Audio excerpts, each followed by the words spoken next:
Good morning again, and welcome back to the Great Lakes International Innovation Summit. We are so glad that you are here with us today.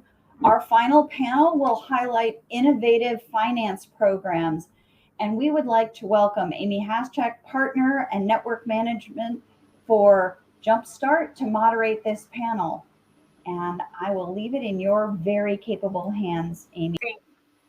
Thank you, Megan. Hello, everyone. Good morning. Happy Friday. Thank you for taking time this morning to join us for this really exciting panel that we're going to be discussing financing innovation. And a big thank you to Megan Reichert and to Mercy for hosting this year. I do want to briefly announce our panelists for today. We have Natalie Saucedo, who is the Senior Director of Strategy and Innovation.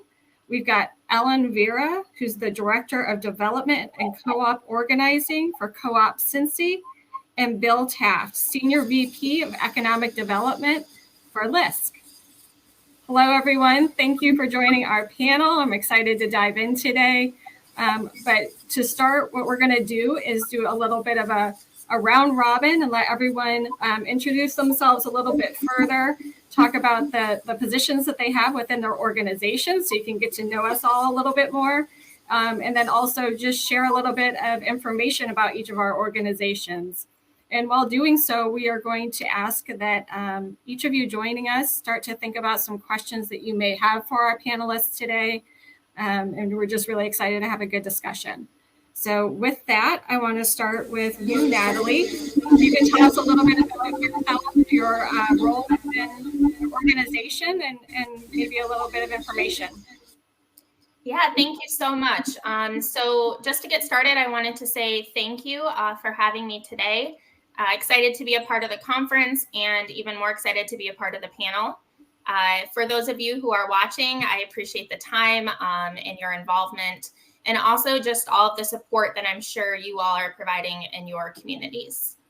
So to get started, again, my name is Natalie Saucedo. I am the Senior Director of Strategy and Innovation at the United Way of the Battle Creek and Kalamazoo region. And for those of you who are unfamiliar with Battle Creek and Kalamazoo, it is located in the southwest corner of Michigan, and I've got to do the old Michigan hand there to show you. So we are in the southwest corner of Michigan and service the entire county of Kalamazoo and also the greater Battle Creek region, which mostly encompasses the city of Battle Creek. So I wanted to lead with just a quick description of our United Way and our focus. On the screen, as you can see, we have our mission and our vision, but I wanted to really focus in on that focus statement at the bottom. And I'm just going to read it to ensure accessibility. We use a data-based approach to provide direct assistance, program support, and public advocacy to change conditions for households struggling financially and to address structural and systemic racial inequities. So that's obviously a very large statement with a pretty large focus. And I'm going to talk in a moment about how we drill even deeper into that focus and how small business supports connect. All of our impact work that we provide at our United Way centers around ALISC. And for those of you who are unfamiliar with ALISC, ALISC stands for Asset Limited, Income Constrained, and Employed. Historically, this population was termed and coined the working poor. Our United Way network and the ALISC Action Network decided to focus even deeper on that population, learn more about it, and also rebrand and rename it. Working poor doesn't feel the greatest, as we all can probably appreciate. And so what we wanted to do was to humanize this population and also talk about how maybe we have individually experienced some of these situations and how others have in our community. ALISC is at United Way Battle Creek Kalamazoo region. ALISC encompasses about 39% of our population. So this includes individuals below the federal poverty line, which in our community hovers around 20%, and then the ALISC population, which is right above that and goes up to 39%. So these are individuals in our community who are employed, as you can see by the acronym, but they're living paycheck to paycheck. So some of us may be able, again, to appreciate that situation, right? So these are people in our community who are childcare providers, who are small business owners, who are trying to develop and grow their dream, but they're living paycheck to paycheck. And a lot of our work that we do at Our United Way focuses on learning more about them and also creating opportunity for them to not just survive, but thrive.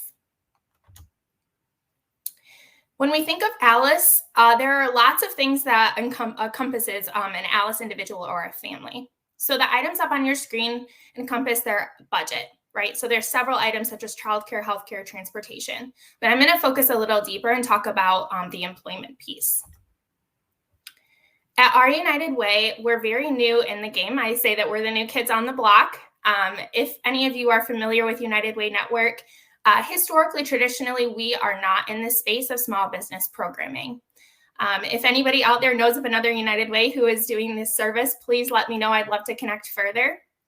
On the far left of the screen, you'll see some of our traditional investments, obviously a little different over COVID. But to the far right, this is a new investment that we've been involved in since April of last year, and that's around small business loans and grants.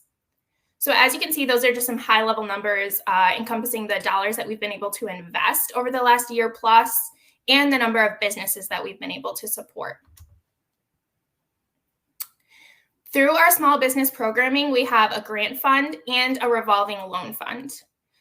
At the bottom, those are the key tenets of our program. We have oversight and governance on a small business cabinet who's actually stipended. So this cabinet encompasses community members who are small business owners who have lived experience in business, and we pay them for their time and service because we recognize that those closest to the problem are closest to the solution. Our programs are focused on bridge support and flexibility, and we encourage and try to invest and implement equitable investments wherever possible. Just a couple of highlights for our loans and our grant fund. For our loan fund, again, this is focused on the smallest of businesses, 50 FTE or less, a year in operation or longer, $2.5 million in annual revenue. And these are pretty competitive loans. So they're 1% interest rates at 36 months with a 6-month deferment automatic on the front end. And these loans range from $5,000 to $50,000. For the loan fund here, you can see a synopsis of our demographic breakdown, and I'd love to talk about this further during Q&A. But what we've been finding through our short time and tenure in this space is that it's very difficult for us to focus on increasing our racial demographics when it comes to a loan fund, right? We want to diversify our recipients, but because of systemic and just traditional lending relationships and the lack thereof, and underrepresented individuals in this space, we unfortunately have had a lot of barriers here. With our KMAG fund, which is our grant fund, this is an annual opportunity of $5,000 grants, and we're able to provide them to between 90 and 100 micro businesses. So on the screen, you'll see thus far our impact that we've been able to make since last year. One thing I'll just lift up is that we've been able to focus these investments on BIPOC or Black, Indigenous, people of color-owned businesses, women-owned businesses, and businesses located within our neighborhoods of Eastside, Addison, and Northside within Kalamazoo, which have historically, again, been underrepresented and under-resourced. A couple of items I'd just like to draw your attention to. Our portfolio within our grant fund has been able to become more diverse due to these low barrier resources and our intentional investment in communications and outreach around people of color-owned businesses. And to the far right, you'll see that $5,000 grants for these businesses make a huge impact. Many times, this is about 25% of their revenue portfolio for the year. With that, I'll conclude my presentation. I look forward to Q&A and getting to know all of you a little bit further. Thank you. Thank you, Natalie. Great information. We really appreciate that. Next up, I want to introduce again Bill Taft from LISC. Hi, Bill. Oh, you're on mute.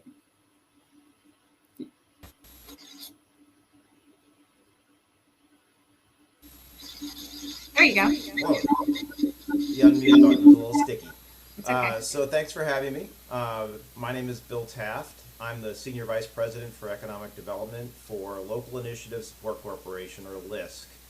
And LISC is a community development intermediary that works nationally. Probably many of you know our organization. My piece of the work is really focusing on economic development and supporting the work of our 37 local offices.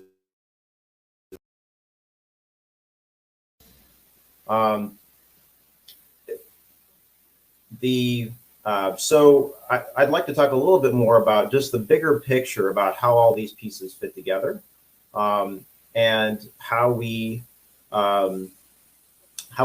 basically build local ecosystems that are more equitable, that are more impactful, and that are really built on the assets of communities to help local entrepreneurs really grow their ability to access capital and to meet the goals of both their owners as well as the communities around them. For advancing, I think I'm struggling with advancing the slide here. So thank you. I'll just say when I want to advance. So what LISC does in economic development is we connect people, places, and businesses to grow inclusive local economies. Next slide. In the small business development space, we really try to, again, focus on this idea of environments where businesses can be successful. We deploy and aggregate financing tools. So LISC is a CDFI, we are a lender, but more importantly, we also try to connect tools into more of a ladder of a wide range of capital that's accessible at the local level. We also build business capacity through a network of business development organizations. We equip entrepreneurs to launch successful enterprises with direct technical assistance through those partners. And then we look to build pipelines to talent as well through our workforce programs that we support locally. Next slide. The way LISC works locally is, again, we have local teams that work in a community. Also in rural areas, we have rural partners that do a wide range of things to make the system work better. We build, we disrupt, we invest, we convene, we advocate, we advise. And all this works on a regular basis. It also touches areas like affordable housing, et cetera. But ultimately try to be at the table, playing different roles at different times to help the local nonprofit organizations, as well as banks, other folks that are working with small businesses to work together more effectively and to have a greater impact. Next slide. An example of this is when the pandemic hit, we realized that really the most important thing in most of the communities we were working was to provide survival capital, grant funds to small businesses. Next slide. And over the last 18 months, we've made these kind of investments through the national grant making, all done digitally, remotely, and really focused on having an impact on persons of color. This is really matched by an equal amount of funding that went out through local offices. So this is, next slide. This is, you can see, is the local office locations for LISC, many around the Great Lakes, and the varying amounts of support that have gone out through those offices to support small businesses with grants. Next slide. At the same time, we have been investing in local partners that can provide technical assistance. We now have about 130 organizations. These are chambers of commerce, often specifically focused on a particular demographic group like a Black chamber.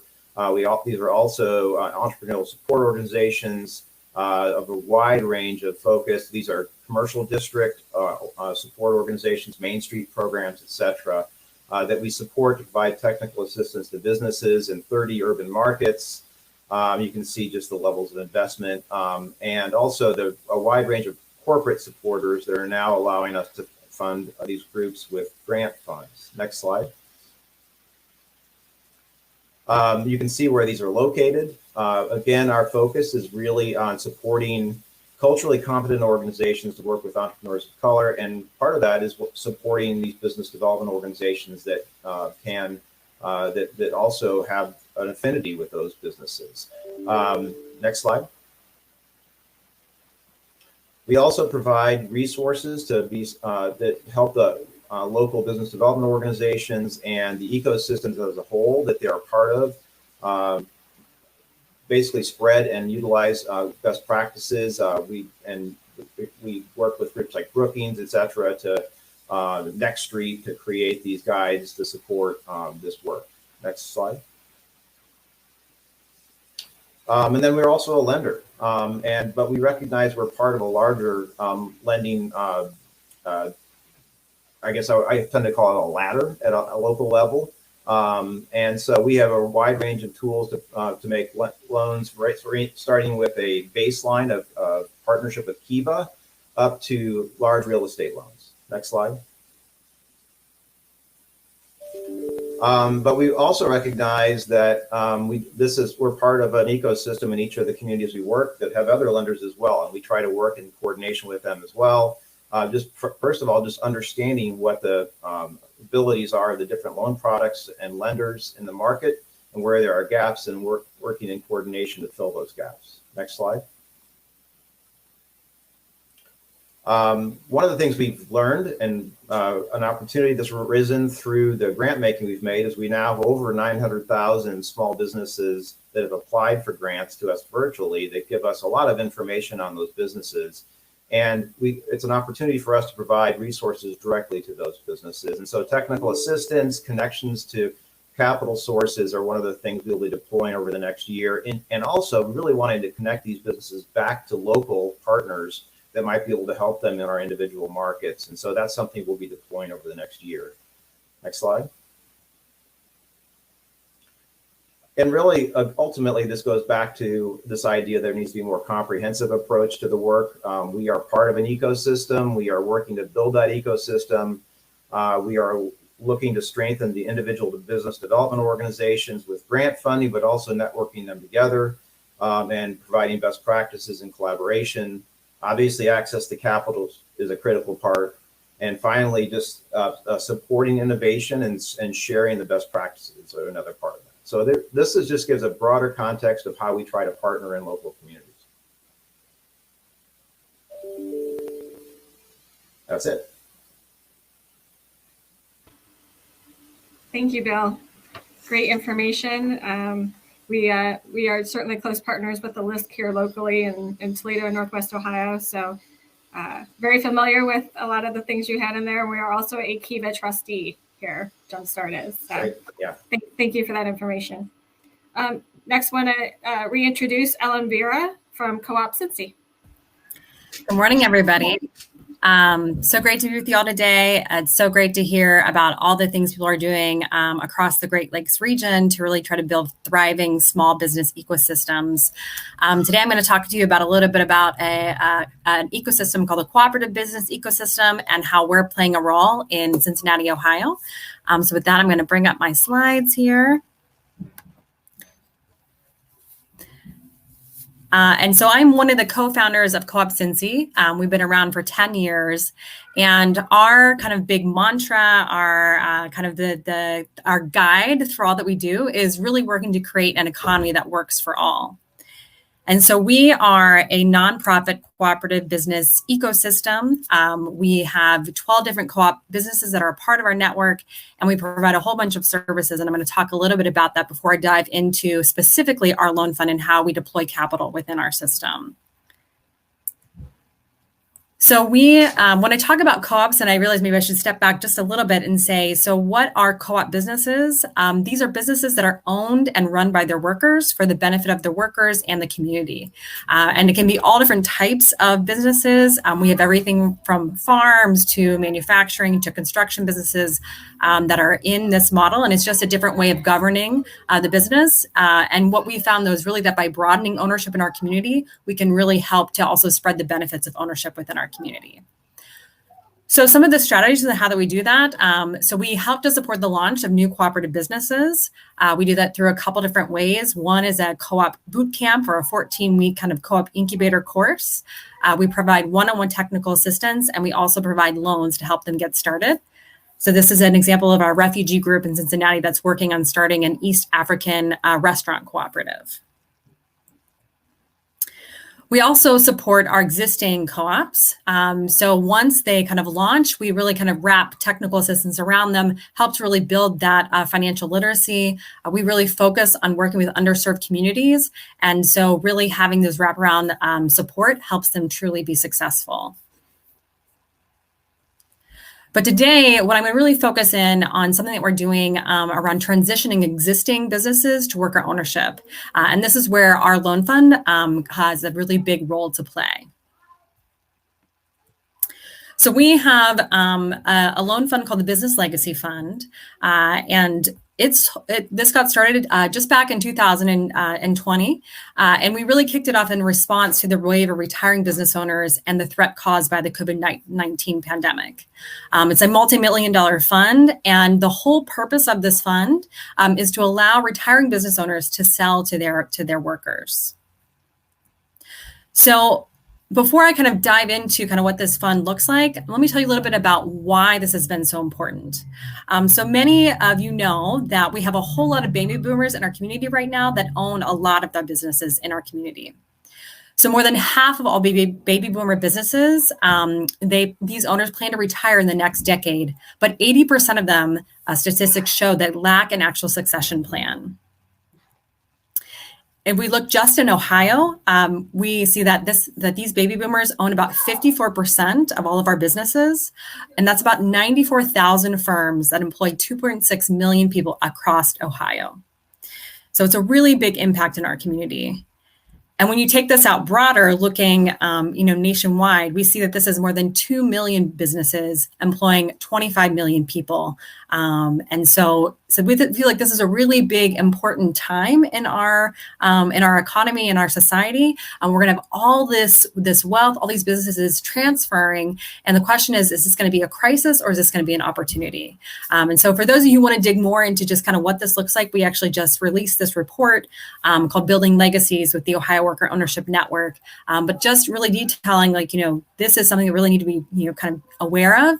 And that's what this fund is all about trying to address. So as we are working with businesses in our community, this is not a rescue fund. This is a fund that's really working to transfer strong businesses with strong underlying fundamentals over to their workers, to keep them in our community, to preserve their legacy for the long haul and preserve these jobs and these businesses, to keep our economy strong. So this is kind of what we look for when we look for businesses. Again, those retiring owners that care about their legacy, or it could be a current owner that wants to just really broaden responsibility and not just have it only on their shoulders. But it needs to be a place where hopefully there's not a lot of turnover, that people do really care about these jobs. And it would be a smart investment for them. Again, that there's strong underlying fundamentals. So when they take this over, this is going to help them build wealth also over the long term. And we're really targeting kind of small to medium-sized businesses. So we kind of help. The great thing about our fund and our program is we walk people through step-by-step the entire process. So it's not just that they come and apply and then, they either fit or they don't. We will help them go step-by-step to figure out, is this the right fit? Is this something that really fits with kind of the price in mind that they're thinking? The kind of the goals for the business that they're thinking. This is not about charity. So we provide a fair market value for the business, but it's also not about, making super profits. So if they have that right outside strategic buyer, this might not be the right fit for them. But if they're looking for a fair market value, if they're looking to keep that business in the community, this can be a great fit. And then we help them, once we get to that stage, we help assess the feasibility of it, looking at it operationally, what's needed financially, and kind of what's the knowledge that needs to get transferred over time. Who are the leaders within? We then help them craft a plan, finalize a deal. And then, I think the other thing that really makes us unique is that we continue hand in hand on that journey with that business and help them to create that culture of worker ownership, doing that education on financial literacy and business planning, and helping them to really be successful, right? We don't, a lot of workers don't come in with that ownership mentality. And so how do we help build that? How do we help grow that? So here's some of our results. As I said, our fund has only really been doing this for the past year or so. So we're still, getting started. But in our first year, we had 12 businesses apply. Of those 12, we had 6 that entered the program. And of those 6, about 110 workers took concrete steps towards worker ownership. And one of these businesses is transitioning this fall, which is a child care center that's going to be going to their workers. So I think some important things to share about some of the innovativeness of this financing that we have is that, so often, owners might want to sell to their workers, but they don't think that their workers have the actual ability to buy. They don't have the assets, right, to actually buy the business. But they're the folks who obviously, really know how to run that business and really care about it, right, because it's their jobs. So the fact that we are able to help facilitate these deals, it's character-based lending. So it's not based, on that person's credit score or those people's credit score. It's not based on the assets that they currently have. It's really based on the operations of that business, the value that that business has built on their cash flow, on their financial record. And it's non-extractive. So it is flexible. So it can act, oftentimes, we can help facilitate a deal acting as equity, or it can be kind of long-term debt that, they actually don't have to pay it if they're in a rough spot. They can kind of defer payments during that time. And the other thing I feel like is really innovative about this financing is that we are one of over 30 different loan funds around the country that is a part of a national financial cooperative called Seed Commons. And so together we are doing fundraising. We're able to leverage local and national dollars and have about $50 million in the fund to date. And again, I would say that this is, again, not about charity. This is about getting our owners in our society a fair market value for their company, but at the same time, enabling a lot more folks in our community to be able to access ownership in a way that they couldn't before. And then another piece that we brought on this year is we actually now have professional managers that we are training and getting ready to help take over businesses. We've noticed as we've been working with businesses that there's oftentimes kind of a leadership gap and they need someone to come in. And so we have folks in our cohort this year that are helping to lead up the businesses when they need that. So that's all I have for now, a quick overview, and I'm happy to dive into more details. But thank you guys so much. And, you guys also can reach me if you have any other questions as well. Thank you, Ellen, so much.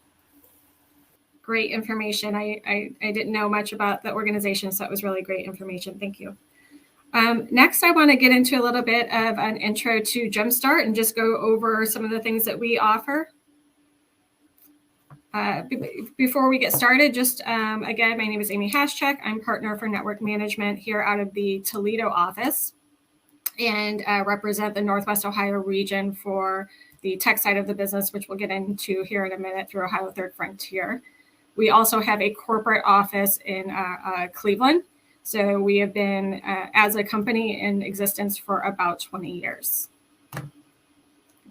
Thank you. So just a little bit about our mission. We unlock the full potential of entrepreneurship to transform entire communities. So we very much recognize that this work does not happen in a silo, that it does take partnership and collaboration to do this work. Just a little bit by the numbers, since the start of our existence as a company, we have serviced 10,000, we've had 5,000 plus clients engaged with Jumpstart and as partners, over 10,000 jobs created, and approximately 9.1 billion in economic impact. Something that's a little unique about Jumpstart is the way that we interconnect capital, services, and connections to help entrepreneurs grow, researchers commercialize, and corporations innovate. So it's truly the interlocking and interconnecting of these elements of the way we support entrepreneurship that really makes a difference in the communities that we support. So I'm going to take a little bit of time on this slide to go over some of the services that we offer. And we really try to be intentional about making sure that we're providing entrepreneurships the full breadth of services that they need in order to succeed, and really making sure that all of these flow and interconnect to make sure that they're getting from anywhere from an idea on a napkin to, if they're post-revenue, they're scaling, what types of businesses that they're in. So We offer advisory services. We've got entrepreneurs in residence with various subject matter expertise. So thinking of them as business consultants or business coaches. We've got venture partners, deal flow associates. So for here in our Toledo region, that is Kenny Farrar. We think of them as kind of air traffic control and first points of contact. So if you apply to Jumpstart, they will be the first person to contact you. They do an initial baseline assessment to see sort of where an entrepreneur is on their journey, and then guide them from there as to what the appropriate next step is. Whether, even if it is not with Jumpstart, we will refer them to the community partner that makes the most sense for them. However, we do always remain their ally or their advocate. So if we were to refer them to the chamber, for example, or the SBDC for financial projections, we then follow up and make sure that they get to the next step that they need. And then we do have investment analysts that work within our company. We do have a couple of mentor programs, the Burton D. Morgan mentoring program, as well as our Encore mentoring program. What is not listed on here is something called the Northwest Ohio Mentor Program. We'll get into that in a moment. We are just the backbone support of that. However, it is 3 organizations that came together within the last year to form it. It is the Hispanic Chamber, the African American Chamber, and Women of Toledo. So that essentially came out of something that we'll get into here in a minute called the Business Growth Collaborative, and recognized with other organizations that participate in that each of them were doing mentor programs separately, and they saw value in combining those mentor programs with the support of Jumpstart to merge those programs and create the Northwest Ohio Mentor Program. And then we do have some cohort-based programs. One is the Impact Program. That is a 12-week high-intense impact cohort, business cohort. And currently, we're offering those twice a year. 5 businesses are in each cohort for 12 weeks. We are on our 6th cohort currently. We here in Toledo, we opened our doors in January of 2019. So we're a little new to the market here in Toledo and Northwest Ohio. However, at the end of so it's application based, we get many applications for each cohort. It then boils down to choosing 5 businesses who participate. At the end of those 12 weeks, there is something called a showcase, so kind of like a graduation. They each, pre-COVID, would get up in front of an audience and pitch to an audience with a panel of judges. The top pitch walks away with $10,000, but each other cohort participant gets no less than $2,500, so walks away with $2,500. So you're essentially paid to go through this cohort as well. Then we have topic deep dives. So that could be anything from workshops. So those can be generally 4-week deep dive workshops that can cover anything from human resource best practices, social media, marketing, things like that. And then on our tech side, we have Launch Your MVP and Build Your MVP workshops, and then something called our Blueprint cohort or workshop, which is essentially a pre-impact program. So what we were generally seeing is with the demand and interest in the impact program, if businesses weren't quite ready for that level of a cohort, we sort of saw a gap in the ecosystem to create that workshop. So we have a Blueprint program. Then we do have talent recruiting, so entrepreneurial talent services team. Not only is that if you have a business that is to the level that they're ready to hire employees, our talent team can help them do that. But they also will, if you have job descriptions or things that you're looking to hire for and you're placing them on Indeed and the things like that, we do have a job board, which we're happy to promote any job openings at any of the companies. Then we have some pilot-based programs. So our venture validation program, Mercy Health has participated in that. So that's taking a look at opportunities that, for example, Mercy is seeing and doing a validation process with them. And then MCIC is what we call it, Medical Capital Innovation Competition, which was highly successful back in 2019 before COVID hit. It's been difficult to do virtually, but we're hoping to revive that. And then something that I get really excited about, that's just, one of my favorite things to do, are the pitch competitions. So we have something called open mic pitch night. So those are opportunities for entrepreneurs to get on stage, very casual setting, oftentimes at, a hall or a bar type restaurant, with some panels to, maybe 3 people on a panel kind of give instant feedback, and entrepreneurs can get up and pitch their business in 90 seconds and receive instant feedback. And oftentimes it's an opportunity for them to talk about their business, get over their initial fear of getting in front of people. And then that then turns into a small business pitch competition. So if they got their feet wet and wanted to continue to do it, we offer pitch competition that's, next level after that, where they can win a little bit of money. And then I mentioned the impact showcase.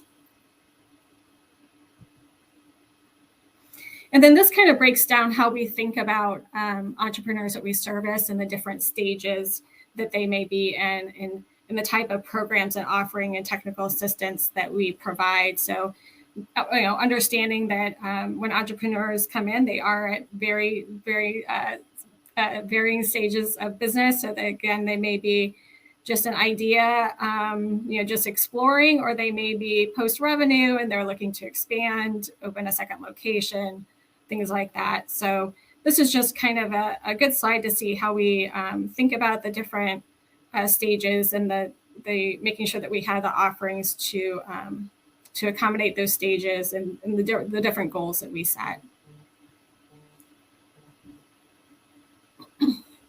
I do want to get into a little bit of how the different areas of business that we do service or that we do have. So one, looking at the tech and tech-enabled side of the business, we partner and are funded through Ohio Third Frontier through the state. That is dollar for dollar match. So the state gives funds to help entrepreneurs in this space in every region of Ohio. I represent the Northwest Ohio region. And that is called the Entrepreneur Service Provider, or ESP program.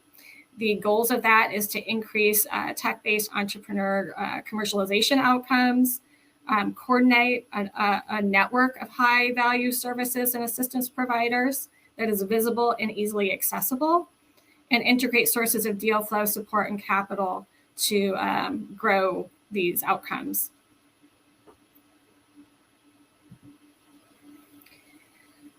We have 3 collaborators that partner with us to do this work. One is our host of this summit, Mercy Health. We also have ProMedica Innovations and University of Toledo. VGSU was a former collaborator up until this most recent grant. They are no longer receiving grant dollars through Ohio Third Frontier or a formal collaborator. However, we do still partner with them quite a bit. Since opening our office doors in 2019, this number has actually gone up a little bit, but we have assisted a total of 520 companies have engaged with Jumpstart in its partner organizations, and you can see the demographic breakdown there. And then most recently, we were awarded a few funds through Ohio Third Frontier, and this was the award that we received this year. So there are a few different funds. All of these funds are either offered or available to Northern Ohio. And again, this is on the tech side, Northern Ohio or statewide. So we got a healthcare collaboration fund, which was new this year, and then the Evergreen 3 fund and the Next Fund 2. And again, that shows the breakdown of the fund positioning, total fund size, the commercialization stage, so anywhere from incubating all the way to demonstrating a market entry, and then the max investment. And then this here just breaks out how we look at the different funds and looking at the different stages of which a tech company would be in.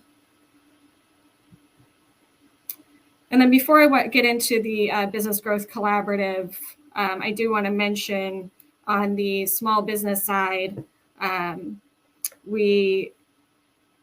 are a few things that we have done, and Bill actually mentioned this during COVID. When the COVID initially hit, we did partner with LISC and other organizations here locally to stand up a small business stabilization fund, of which LISC coordinated and backed. So we did put $100,000 into that here in the Toledo market. We also have something called an impact loan fund. So for those impact graduates, there is a loan fund that is available to them. And so far we have granted or loaned out $185,000 to impact grads. And then through the Business Growth Collaborative, which I'm getting ready to talk about now too, there is something called a boost fund. So these are very small amounts, anywhere between $500 to $2,000 to help small businesses to kind of fill the gap that we were seeing, where they don't.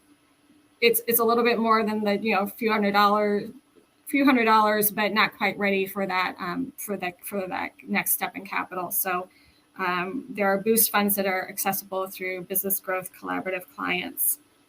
And then I think I did also mention that we are a Kiva trustee through LISC. So just quickly about the Business Growth Collaborative. When Jumpstart first came to Toledo, sometime in late 2018 before opening the doors in 2019, the Cleveland office had been doing, or the Cleveland region had been doing something called a Business Growth Collaborative. And what that is taking a look at organizations that were assisting small businesses. And a lot of times these organizations were working, sometimes in silos, and then other times working together, but not in a very formalized way. They may refer a client to somebody that needed their assistance or that they couldn't help, but then it kind of, they don't know what happened to that client afterwards, or, not really taking advantage of all the resources in an organized way that were being offered to small businesses. So Jumpstart created something called a Business Growth Collaborative, and then we did that here in Northwest Ohio. So what that is taking all the organizations that you see on the screen and all of them getting together with Jumpstart as a facilitator at least once a month. 2-hour meetings at least once a month, where we're all getting together and talking about businesses that need assistance. So we present clients. Clients aren't in the room, but we come to say, I have this client I'm working with who needs assistance from at least 1 or 2 other organizations in the room. Everyone has identified their special areas of expertise. And we really think about and talk about wrapping all of our resources around those entrepreneurs to elevate them and move them quicker to success. So not only do we do that, but we set up milestones. There is a database that tracks their progress to make sure that everybody's moving along and getting to where they need to be. We also identify gaps in the ecosystem and have some funding available to address those gaps. So it's been a great opportunity to collectively and come together. Like I said in the very first slide, that recognizing this work isn't done alone, that it takes partnerships, and to really wrap these resources around these entrepreneurs. And that is it for me. I just wanted to say thank you. Before we get into our questions, here's my email address and website. And now I want to get into questions. We can pull up the rest of our panelists here. There you are. Hi, everybody. Again, just a reminder to those in the audience, please feel free to put questions in the chat if you have any questions. I just want to say thank you, everybody, again, for your presentations. There was a lot of information in there that I didn't know about your organizations. So, I appreciate that. Bill, I did want to kind of start with you, as we're all talking about the different types of work that we do. When, as organizations who are in economic development or doing this type of work, what should organizations be doing to assist business owners to help them get ready for something like funding from LISC and other funding opportunities? What should we be doing, and at what point do we refer them to a LISC? Yeah, that's a good question. So I would say it's not anything particularly unique. It's the usual business underwriting criteria. If we're going to finance a business, it is good to know where our particular loan products fit compared to other ones that might be available in your market, and where to refer a business is kind of an art. I think that our priorities are really going to be certainly working with businesses that are going to offer high quality jobs that are often located in historically disinvested communities, and certainly that are owned by people who are owners of color. Those would be our priorities, not certainly exclusive, but and also I would say our strength, and for those of you who worked with LISC before, is really in the real estate side of small business financing. We put a lot of emphasis on helping businesses acquire the real estate that they're leasing, or to expand properties they already own. We do a lot of financing for basically real estate development in a broader sense. So we actually have a Black Economic Development Fund that we have launched recently in basically the last 6 months that is providing working capital to real estate developers that are Black owned businesses. And we also are working with institutions that are led by Black leadership on, for example, universities or other kinds of community institutions. So we've really diversified the kinds of capital available, particularly for BIPOC owned or led organizations. And I would encourage people to look at our website to see the different tools that are there at LISC.org.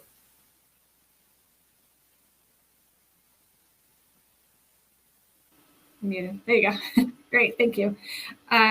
Natalie, Ellen, there is a question in the chat, and I'm not sure if you saw that.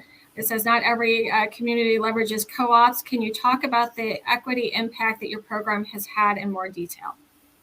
Definitely. And thank you for that question, Megan. So we know that not every community does have co-ops, though we are big proponents. And for those of you who are in Ohio, there is now a whole statewide network. We have over 10 different co-op developers around the state. So if you're interested in exploring co-ops more, please, reach out to me. But I would say in general, studies have shown that, worker ownership or employee ownership, whether that be through worker co-ops or through ESOPs, which maybe more people are a little bit more familiar with, has a real proven positive impact, especially on workers of color. So typically they have 79% higher net household worth. Usually wages are about 30% higher than workers who are not worker owners. They also showed that they've, usually their jobs, they're in a job about 36% longer, and oftentimes have more benefits, about 2.9% more likely to have, tuition benefits or things like that. But yeah, I think just in terms of like on the ground here in Cincinnati, we've really been able to see about how, workers are really benefiting from ownership, right? So they, in addition to these, these co-op businesses are, they definitely have to be profitable entities. So they are, they're running, as strong, small businesses. But, that since that's not all concentrated, that wealth in just a few individuals, as those businesses are successful, in addition to trying to pay the workers as much as they can and still be profitable, they also are then accruing, in their capital accounts, additional kind of, family wealth. So it's really been, and the majority of the workers in our businesses are, BIPOC individuals, and have really been able to, just have a lot more, I guess I would say, self-determination or control over kind of what's going on in their work life, but then also in their home life and what they're able to then invest in. Like we've had folks that have, as a result of their, being owners in this co-op business, have then able to also start other small businesses. So hopefully that answered your question. But thank you for asking. Great. Thank you, Ellen. Natalie, you have a question in the chat. Have you seen other United Way offices join in your type of efforts to create grant and loans for BIPOC entrepreneurs? Yeah, thanks, Megan. Short answer is no. So at the front of my presentation, I did put out there, if anybody does know of a United Way, definitely put into the network, communications to see what's out there. This is something that is new for United Way and definitely in our community. So for those of you familiar with the network, each local United Way exists very autonomously in many ways from the national United Way network. And so our local United Way here in Kalamazoo and Battle Creek has been very focused, as I mentioned, on the ALIS population. And over the last few years, as we started to look at how we could best support that group, when we look at small business ownership and entrepreneurship, and I know I'm preaching to the choir with this group, economic mobility and providing and improving, whether it's the wealth gap, the racial wealth gap, or just access to capital and wealth is going to be a huge contributing factor for somebody, right, to be able to move and improve their livelihood and their family's livelihood for generations to come. And so for us, when COVID-19 happened and the executive orders were released, here locally, we worked with our local municipality, and I didn't mention during my presentation, but the city of Kalamazoo, we have a unique and special foundation arm called the Foundation for Excellence here locally that seeds a lot of amazing work in our community. And so when we were talking at the onset of the pandemic about how we were going to support our local entrepreneurs and small businesses, the question was there about, we know that there's going to be funds, right? Funds are going to come down from the state and the federal government, but when and how much and who can access them? And so as a United Way, we are set up to do grant making, right? We've been doing it for 100 years or so. And so we had the process going. And what we saw is that because we're able to kind of pivot and focus really deeply on marginalized and under-resourced populations, we have the video may be going out. Okay, there we go. We have a really great opportunity, I think, to innovate, right? To say that things aren't working in many ways. And so we need to look at different players. We need to look at organizations that maybe historically wouldn't be in this space. And we all need to come together to support our business community. So the short answer was no. The long answer is I hope that there's more of us that come together and find ways to partner and support organizations like LISC and our co-ops and Jumpstart and all of your organizations that support our small business ecosystem. Thank you for that question. Thanks, Natalie. This one I have for the group, so either somebody can jump in or I can call on one of you. But how has COVID had got you as an individual and you as organizations to think differently about the way you fund and assist businesses? So obviously when COVID first hit, and I'll just speak from my own personal standpoint, it was a lot of triaging. We were all in shock. I was a little bit surprised at some of the businesses who were kind of deer in headlights, that I would have thought would have been very decisive and known what to do and were ready to pivot. And then others who, luckily recognized, particularly in the service industry, of being able to get an online presence and things like that. Certainly the working remote and the way we do meetings and things like that has certainly changed. So just curious what your experiences has been, throughout this COVID journey, seeing, and I'm also a little bit of a follow-up question of what do you see sticking post-COVID? What will the way we do business kind of forever change in certain ways? Anybody can jump in. I'll start. Sure. Thanks. So the big change for us is actually directly connecting to small businesses versus our usual approach as an organization has been partnering with community-based business serving organizations. And so, really those organizations couldn't connect directly either. So we had to figure out ways to digitally connect and then obviously provide resources in a relief kind of approach. I mean, we are a development organization, but that the pandemic was a time when just keeping businesses alive was critical. We saw that Black-owned businesses were closing at a higher rate than white-owned businesses during the pandemic. Usually that's linked back to the fact that they didn't have access to capital that white-owned businesses would have when you look at the statistics of assets. And so we really just wanted to get cash in their hands to survive and not go backwards on ownership rates and some of the other things we were working through forward. And so just providing grants directly. One of the other things that happened was partnerships with folks we'd never partnered with. LISC had never actually directly worked with Lowe's, and they ended up giving us $60 million to invest in entrepreneurs of color nationally, and mostly through direct grants, but also supporting small business serving nonprofits. And so that was it opened up a lot of other new relationships with Verizon, for example. We now have a partnership that's virtual. We didn't do a lot of online resources for small businesses. Verizon Small Business Digital Ready is now a platform that's launched about a month ago, provides resources directly to small businesses virtually. And I think that kind of reality I mentioned earlier, we now have about 1 million small businesses in our database that we're starting to push out resources directly to that are just either connections to financing or grant programs or other forms of technical assistance. Not that we are backing away from our local partnerships, and we still think it's absolutely critical to have community-based organizations working with small businesses, but it has to be obviously complemented with a virtual connection. Yeah, and that's a great point about the access to a larger and certainly deeper breadth of resources. Since COVID, the fact that you can join a meeting or have resources across all of the state of Ohio and even nationally now. That I just don't think they may have been there, but when we certainly weren't offering workshops and things like that online and being able to offer them across the state, it just wasn't something that we necessarily thought about. They were all more or less in person. So being able to get those resources and information out to businesses has certainly been beneficial. Ellen, what do you think?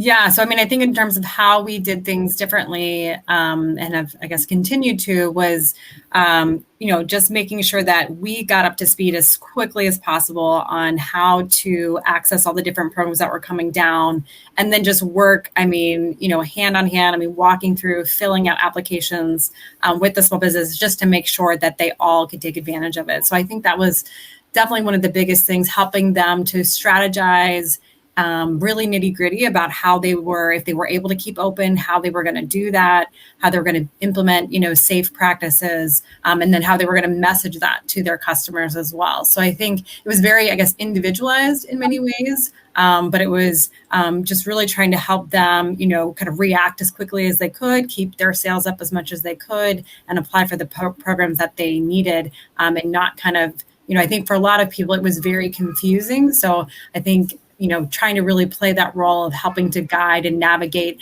and even just helping to get the right partners in terms of applying for some of those PPP loans. Like, there were lots of different banks that weren't taking it, or if you were not like the biggest customer, you weren't first in line. So helping them to strategize so that they weren't getting boxed out. And happily, all of the businesses within our network that, needed to apply were able to get their like PPP loans at the end of it. So I think that was definitely one thing in terms of the initial reaction.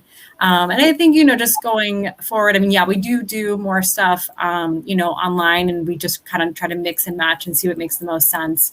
But just really continue to provide that individualized TA so that they can, hopefully, either build back or thrive, eventually thrive through what's been going on.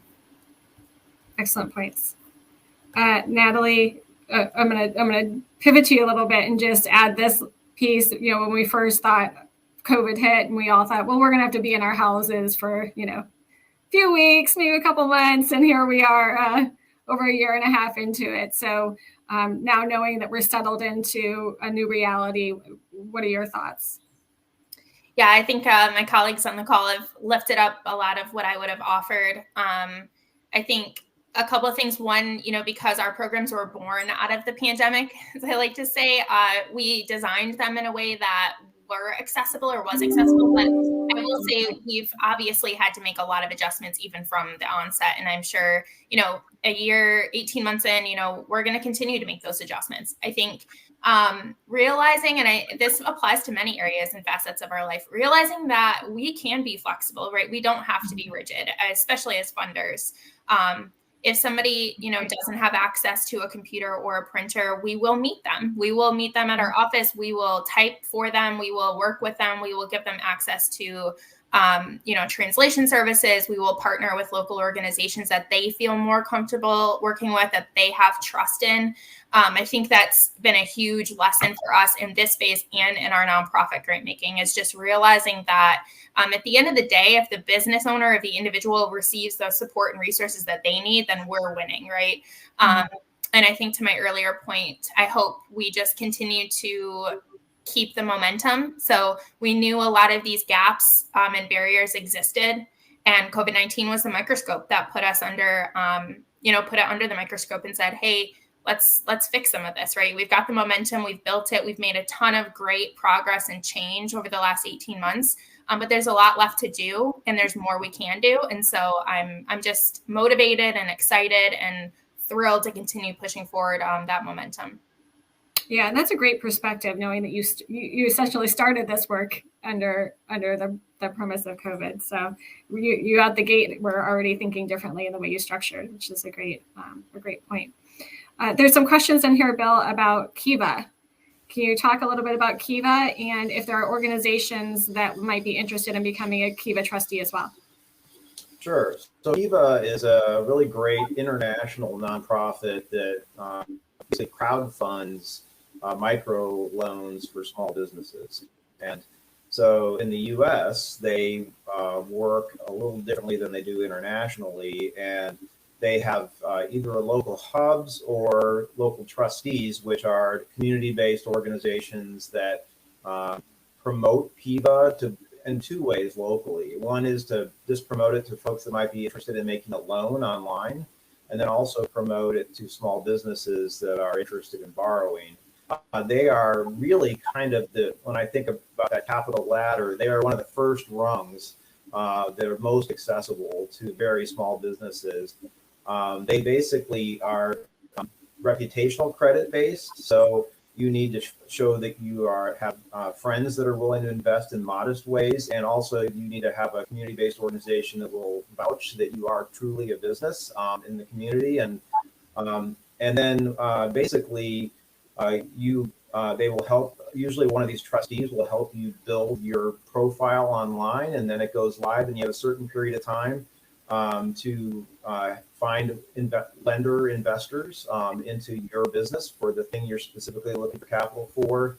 Historically, they've maxed out about $5,000 since the pandemic. They've gone up to $15,000 now in some cases for loans. So it can be pretty significant for small businesses. And LISC partners with Kiva has been able to raise capital together for some partnerships like Wells Fargo to do loan matching. And so if you one of our trustees that's part of the LISC network actually brings in a loan for every dollar that's raised online, we match that so they can get to their goal twice as fast. And so it's a really great partnership. It's been really effective in certain places where there's been not really a lot of organized micro lending locally. One place that comes to mind that's been probably our most active market is Puerto Rico, actually. But it's a network that's now in many of our local LISC offices around the country. So if you're in a community that has a LISC program, you should definitely talk to them about Kiva. If you are not, you should talk to Kiva directly. And we're certainly new in our Kiva journey as a trustee, but happy to talk to anyone offline about that as well. And just to kind of echo what Bill was saying, when they're looking at the reason that organizations like ourselves are endorsing is because who better to endorse a company than somebody who's intimately involved in coaching them every week. So. We certainly and can certainly help them, as Bill said, fill out the forms, the necessary things that they need to fill out for that, and it really does. We have found fill a gap in that capital need that they have, and also getting them used to the process of accessing capital and what that looks like. So, and certainly if they have credit score issues, Bill, I'm not sure if you touched on that, but this is part of helping build their credit score as well. So helps with that as well. What I did want to ask too is when entrepreneurs are contemplating different funding options, there's a lot of different things they can be looking at. I think it oftentimes gets confusing for them. Should they be looking at grants? Should they be applying for a loan? What kind of access to capital do they have, and what are the requirements for those types of things? So just talk a little bit about how you help them navigate that, and maybe.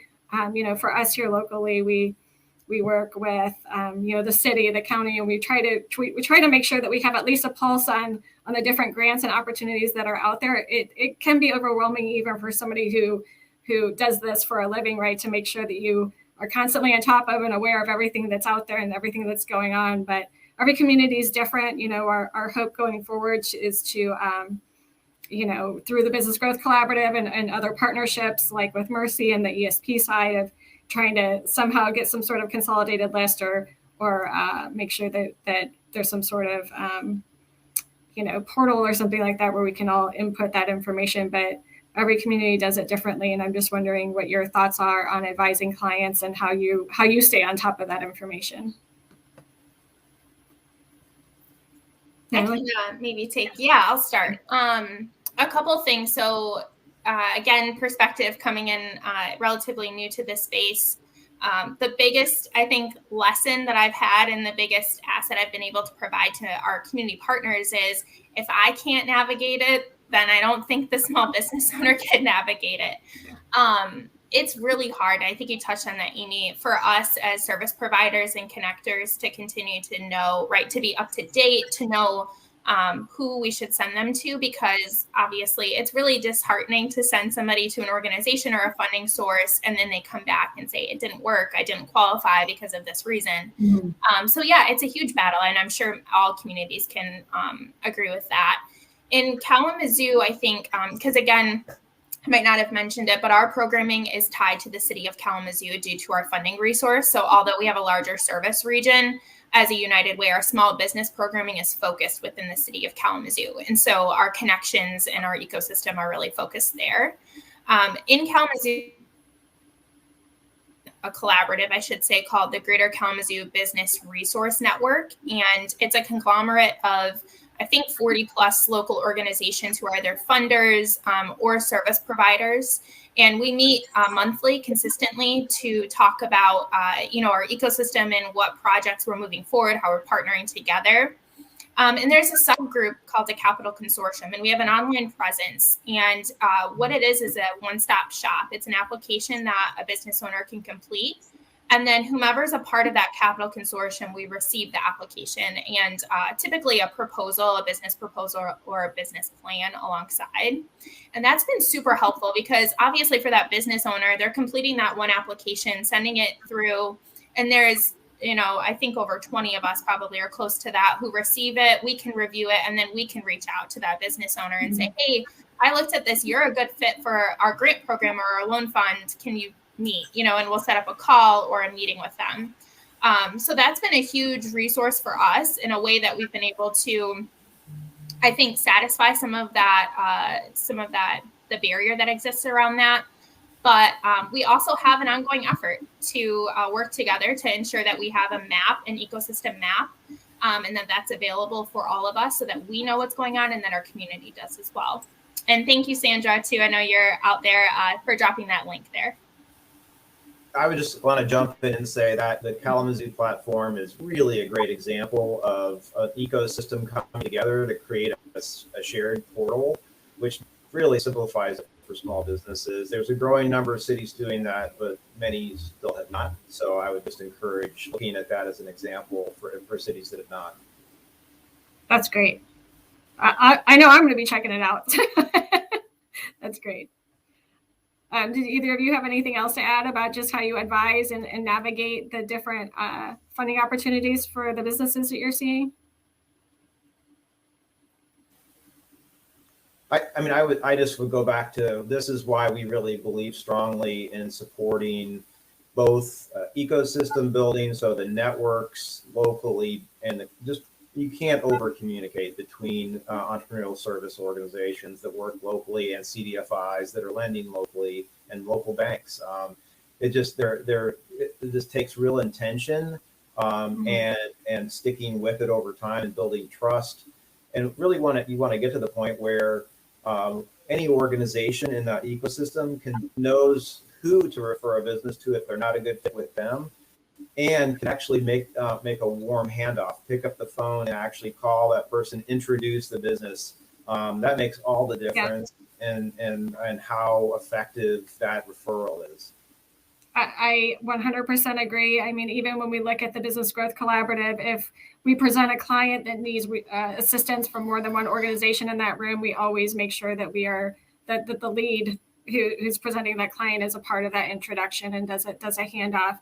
Particularly when we look at the Hispanic communities and the Black communities where there might be some trust issues, we want to make sure that they feel welcomed and that there's trust in the organizations that we're passing them off to. Ellen, you have a question. Are there resources for initial financing of co-ops? Yeah, I mean, I would say that co-op businesses can access most of those same programs that are out there.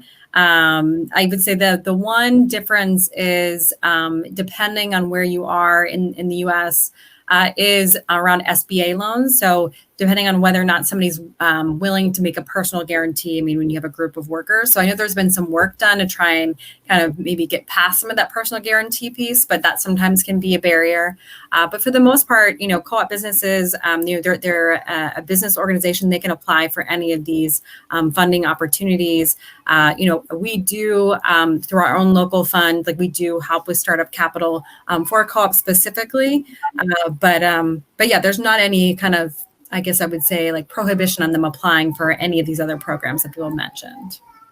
Great, thank you. I know we're coming up on time, but I did have one other question that I kind of wanted to go around with. As we're looking at particularly with some of the funds, the PPP and the small business relief funds and things like that came up to help entrepreneurs and just different grants and loans and things like that. Where are the gaps? If there's an economic development organization or a nonprofit out there that has some money and says, I want to create something to help entrepreneurs, where is that funding gap that maybe they should be focusing resources on? I'll just speak for example here, when we saw a gap in that $500 to $2,000 range for really small businesses, whether they need a point of sale device or we have somebody who does outdoor movie screenings, and to double his business, he simply needed $2,000 to buy a second screen, right? So just things like that.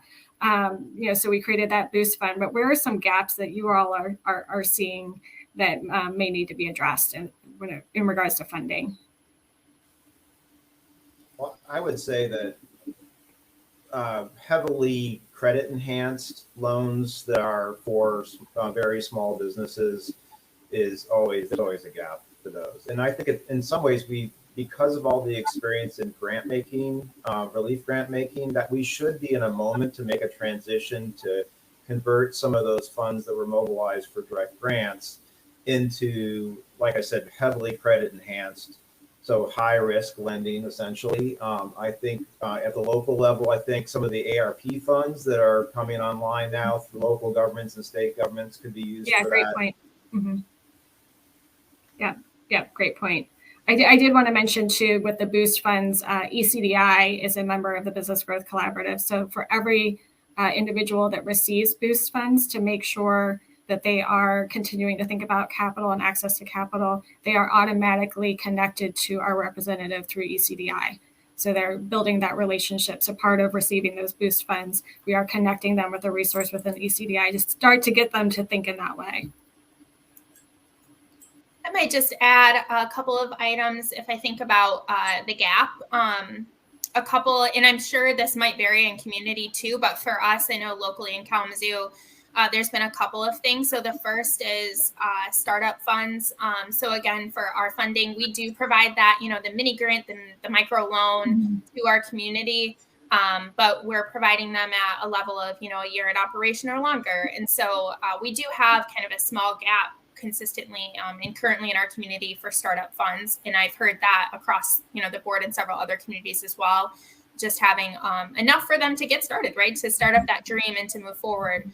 And then the other, I think, is outside of just grants and loans, it's also supporting the ecosystem and the service providers, especially our, I would say the neighborhood-based ones as well. So, thinking outside of, we have amazing providers that, in our community around SBDC and our SBA partners and LISC and others and United Way. But let's look at those, those individuals in our community who are on, in our case, East Side, Edison, North Side, in all of our different neighborhoods, and can we resource them so that when we get the influx of funds and we're able to provide that resource, we're not creating a bottleneck, and that they feel ready to support their business owners and entrepreneurs through the process too. Great point. Ellen, did you have any final thoughts on that? I mean, I would just echo, I think it's that early stage capital that is oftentimes the hardest to get. And even when there are some smaller ones out there, just the enough, especially if they're trying to capitalize something that maybe could have a bigger impact but might be a little bit more, capital intensive. So, yeah. Great. Well, all of this was so great. I see Megan, but I just want to say thank you to all the panelists, and thank you to Megan and to Mercy for thinking of us and allowing us this opportunity. Well, thank you to all of you. Lots of great programs, lots of great examples for us to all emulate and learn from. I particularly appreciate looking at non-traditional types of financing, because I think it's so relevant and so timely right now. So thank you very much. At this time, this concludes the 2021 Great Lakes International Innovation Summit. We really appreciate your participation and your attendance. And we hope that you got a lot of great information from all of our panelists. I know I did.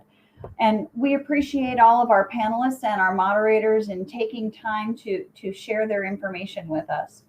I'd also like to give another shout out to all of our sponsors, our keynote sponsors, Mercy Health, Verizon, and Menlo Innovations, our partner sponsors, Jumpstart and the U, Great Lakes sponsors, Michigan Business Innovation Association, the NIC, Innovation Connector, Innovate Marquette Smart Zone, and our innovation sponsors, PNC and the City of Toledo. We thank you so much for all of your support of this conference. For all attendees, we will be sending you a copy of Rich Sheridan's book, Chief Joy Officer. I know you all enjoyed his presentation yesterday.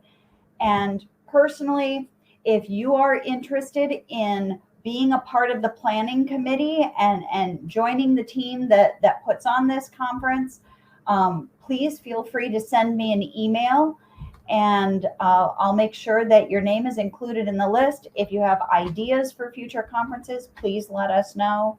And with that, just thank you again for participation and joining us for the Great Lakes International Innovation Summit. We're going to wrap things up and enjoy your day.